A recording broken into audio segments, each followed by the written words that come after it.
Good morning. This is Rob's Pizza Kitchen. My name's Rob. Trying to give you some more energy here. The first cut was very boring. It was very monotone. It was just not very good. So I had to add some more life and some more caffeine.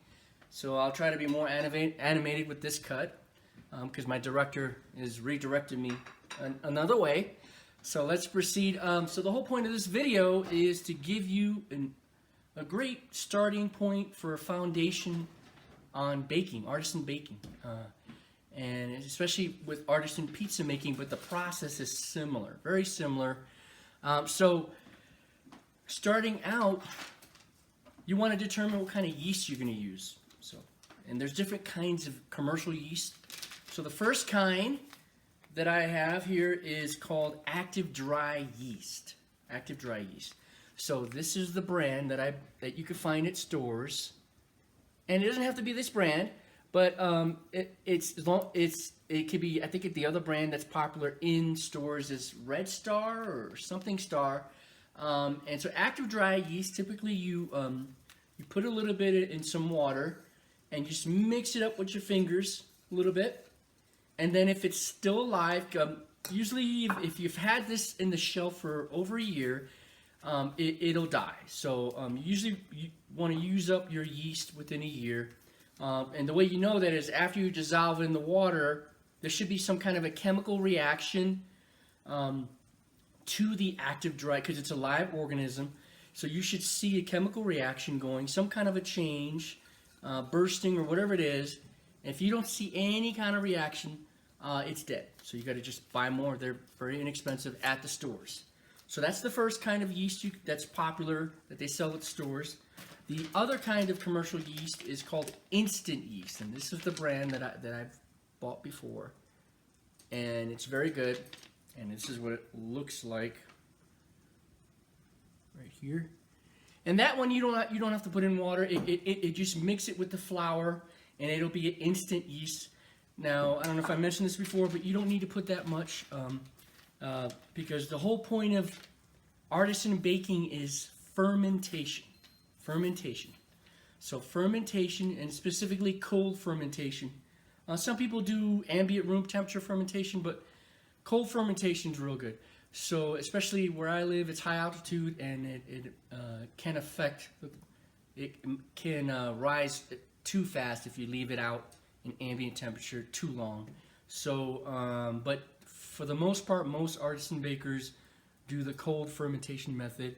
Unless they're huge, giant businesses, and they can't store all their dough in their. They don't have giant fridges to store all their dough. So some of them they use out in ambient, and maybe they do different phases. I don't know. But for home baking, you should be able to put your dough in, find a space in your fridge.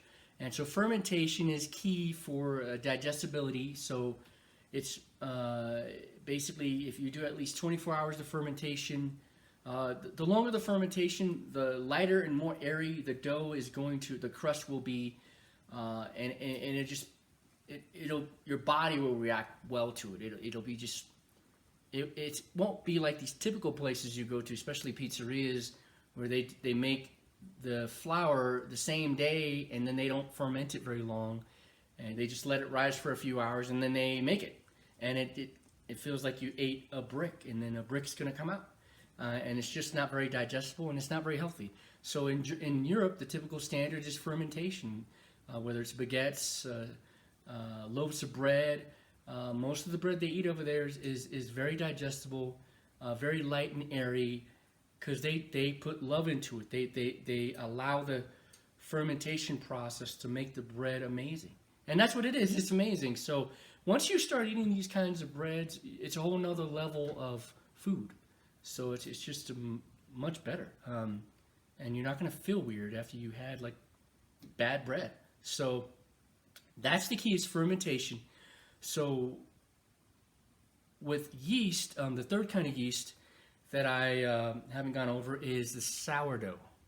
So sourdough. So it's sourdough. They also, other people reference it, Sourdough Starter, which is a yeast. It's also known as mother yeast, and then in Europe they call it natural leaven. So whatever, sourdough starter yeast. That's what this is. It's a natural yeast. They've been doing this for thousands of years, and many people are going back to this method because it's much better, much healthier. You get a better taste profile as well if you like sourdough.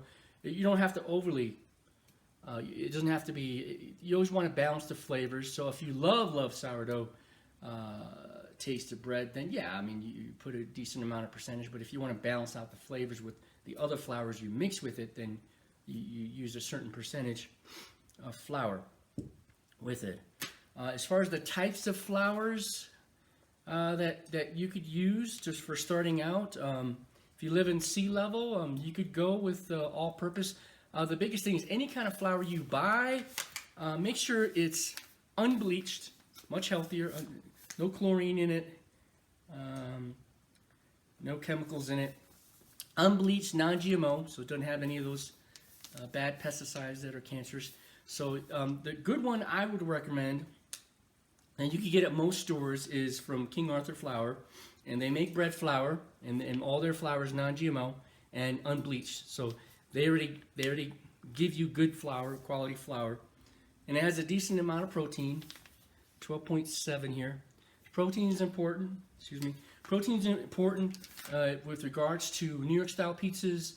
They usually use a higher protein. Now, for those of us who live in higher altitude environments, you typically want to add more protein and more hydration water to combat the higher altitude challenges of baking anything. So, especially bread. That's where it gets more challenging for rising. Allowing the bread to rise. So this is one type of flour you could get, bread flour. And that's what I would highly recommend for pizzas, or for sourdough loaves, baguettes, English muffins. And then when you this is the first level of baking. Then when you start to learn other types of grains of flours that they use in Europe, we were supposed to go to Italy in June, and because of COVID, we couldn't go. And so then what started with me gaining an interest in artisan baking was, well, I couldn't go to Italy, so I figured, well, I'm going to bring Italy to me and learn about their standard of artisan baking. And then I started learning about how they do it globally in the U.S. as far as that standard of baking. So I started to learn all kinds of stuff, watched all kinds of videos and then read all kinds of baking books as far as artisan baking books, and they had conferences that were online, so all kinds of stuff. I was a huge sponge for all this. So the type of flour they use in Italy, especially in Naples style pizza, is a type 00 grain of flour. And it's a strong flour, meaning it has a much higher protein content because they cook it in a high temperature wood-fired grill. So, and this is one example of type 00 flour, and this is made in the U.S. though, so it's not, you don't necessarily have to buy type 00 flour from Italy. There's several places that make it. Actually, for the company I mentioned earlier, King Arthur Flour, already started making type 00 flour. Now, not all type 00 flours can be cooked at a real high temperatures. Like this one I showed you is only recommended for New York style pizzas, Sicilian pizzas. Roman style is like a square, long, thin pizza that they make in Rome, and so the Naples style pizza, it's usually a certain kind of strong 00 flour. Central Milling Company makes that, and they're based out of Utah and California. So that's an American company that makes very good flours, especially the strong 00 flour. And they make a great high mountain flour that I use as well. But this one is also made by them, but this is really following Tony Gemignani's flour ratio, and he's a well-known pizza guy. He's known as the Pizza King. He made a book called the Pizza Bible, so this guy's done it all. So he's very famous online and very passionate about what he does. And then if you also want to learn more things on videos and things like that from other professionals. There's a show called Pizza Quest by Peter Reinhardt, and he was a professional baker for a long time. He's taught many culinary courses on baking, artisan baking, and so he's the one that's runs that show, and that's a show that's online. Pizza Quest is a popular show, so where you just learn from all kinds of people.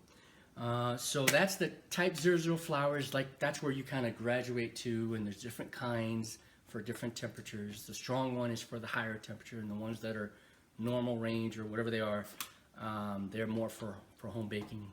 So those are the kind of flours we have. And then as far as sugar, what you use for your flour for pizzas, you can use honey. You don't want too much because you're fermenting the dough, so you don't want the yeast to feed on it too quick, and you don't want to put too much yeast in there as well, especially commercial yeast. It's pretty powerful. This brand, this is a diastatic malt flour, and it has an enzymic effect to the flour mixture, and it produces a natural sugar out of it, and it helps create a browner crust and a nicer rise. Especially, this helps me with the higher altitude challenges that we have here, but you don't have to do that. You can put some honey in there in the mixture. So the biggest thing that we're gonna get to, is baker's percentage. So what is that? That is a standard of ratios of what you're using to make your product, your baking product. So if I wanted to make 4 baguettes and they were roughly around like 300 grams each, so that's 300, so 1,200 grams is my total. My goal for 4 baguettes, 300 each, 1,200 grams would be what my intended goal for that, what I'm making. So there's a baker's percentage, and this is a global standard for artisan bakers. There's a baker's percentage where you could determine how much percentage of yeast you put in there, how much water, and it's known as hydration, what percentage of water you want. That's recommended for that, whatever you're making. And then percentage of salt, percentage of sugar, diastatic malt flour, or the flour. Excuse me. And so, and olive oil. Some people use olive oil in their mixture as well for high temperature wood-fired grills. I don't know. I mean, some people do use it. I might use less. There's less ingredients when you do the high temperature, but that's another level of baking. So baker's percentage is used because that allows you to maintain a consistent formula. And then whatever you change, it's always recommended that you just change one thing, so that way you know what caused it to get better or what caused it to get worse, and then you could always revert back to the original formula that worked. And then you're always learning from this process. Other people have mentioned it and they repeat it all the time. We learn from our failures. So I've failed many times in the beginning. I've even made stupid mistakes, even now. So we're always learning, and then it's good to log. If you get serious about this, it's good to log what you did, how it worked out, and I need to do a better job of that. And so but this allows you to maintain a consistent. If it's a great pizza that you make or a loaf of bread, and how did you do that? Well, you logged what you did. You had the formula. I print out my formula so I know how much sourdough starter I put in, how much flour, how much water, salt, extra virgin olive oil, sugar or diastatic malt flour, and then the temperature. Also, you have to take into account the temperature. The ambient temperature of the room, and then the temperature of the flour, and there's an equation for that, but you don't have to figure that out. The one flour company has the cheat sheet that I use, and I could share that, where it accounts for the room temperature, the flour temperature, and then let's say it's 72 degrees on both ends. It converges to that water temperature that you want, and that influences the right environment for that flour mixture. And so those are important things to take into account. And that's what artisan baking is. That's a higher standard of baking where they're, the goal is to make something great, something that is fluffy, airy, light, and it just has that, for sourdoughs, it has that awesome sourdough taste. But you don't have to start out with sourdough, because you have to create your own sourdough starter. But this is my sourdough right here. It's 6 months old, and I just fed it this morning, so it did expand. So this, typically we put the rubber band on where that level started after we fed, and then after 2-3 hours it grows, and then it grows to a healthier level, and that's when I could use this with my flour mixture, which I'm going to do later today. So this is a 6-month-old sourdough starter. I started in mid-April. So and it is all, and it's like, this is kind of like that's another level of baking. So like, this is kind of like your Toyota Corolla compact car, and then you go to a mid-size Camry or whatever, and then this is like a Lexus, and like a sports car Lexus. So it's very powerful, and then how the way you manage this is a living organism. So usually I just use it once a week, so I feed it once a week, but unless I'm making pizzas for my neighbor or people at work, but then it's twice a week. But it's a living organism, so you treat it like a pet. Doesn't talk to you, but it does talk to you. It'll eat everything in there if you don't feed it. But it is alive, so you have to feed it and manage it. And King Arthur Baking, King Arthur Flour Company, I know they changed their website, but you look up King Arthur Flour, they give you all kinds of tutorials on how to create your sourdough starter. If you're not ready for a wet, this is a pre-fermented dough, so it means it's wet. It's a wet dough. It has water and flour, and it's 6 months old. So I feed it every week. But if you're not ready to go to this level, then you could do a Poolish, Poolish, and it's a pre-fermented dough, which is you create with a little bit of yeast. Either of these, a little bit of yeast, and you create like equal amount of flour and water, like 50 grams of flour and 50 grams of water. It could be all-purpose for your pre-fermented.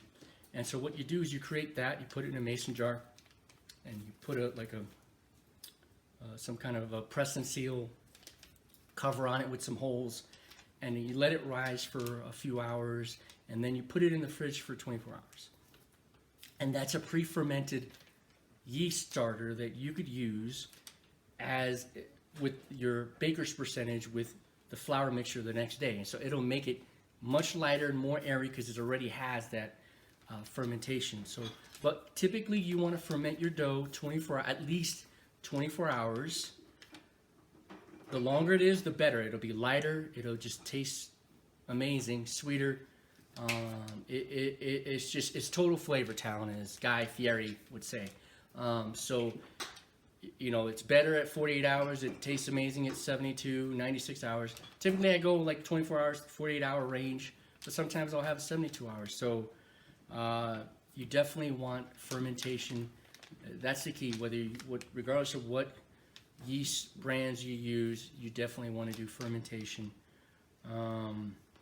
So then later today, I will eventually progress to mixing the flour, and then we'll go from there. I don't know if this self-taping is going to be good enough, but I just wanted to give you a foundational video on on what to use. And definitely you need, if you're serious about the baker's percentage, the standard for measurements, for precise, consistent measurements is grams. That's the global standard for artisan baking. So definitely you need a digital scale, and they're very inexpensive on Amazon. So I've had this since March, and it works very well, and it wasn't that much. So definitely you need that. And it would be good to have some kind of a flour mixer. So, you know, KitchenAid's pretty good. I know they're the best brand, and they last long. I have a medium size. I mean, some of them can be expensive, but watch which brand you buy. Make sure it's a dependable brand, because if it's not, you know, the motor might not be very good, and it's things like that. So most of these mixers come with a dough hook, and the dough hook is what you use. And I'm gonna have a break here, and when I restart my video, then I'll show my mixing process of what I do. But anyway, I'm gonna let you go. But you know, this is an exciting thing. If you're really curious about making great bread, pizza bread, sourdough loaves, baguettes. I mean, I'm not quite there yet with the other stuff, but at least with the pizza breads, pizza crusts, they come out beautiful. And it's just learning. You're learning every day. You put love into what you do. You care about what you do. And you use fresh ingredients. That's the key. Use fresh ingredients, quality ingredients, fresh basil. I grow a basil. Well, I'm not going to turn this, but maybe I'll show it later. But yeah, I grow my own basils inside. I have 2 flower pots.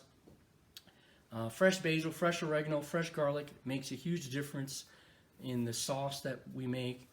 In everything, you know, your high quality cheese, you know, good ingredients, high quality meats. It's going to make everything better. I mean, and that's the key. When you put that kind of love and effort towards it, it's going to come out beautiful. So I'll see you in the next video. I'm going to get ready to do the start mixing the dough, because my sourdough, or mixing the flour, is ready to be poured on the mixer and mix with the flour. All right, see you soon.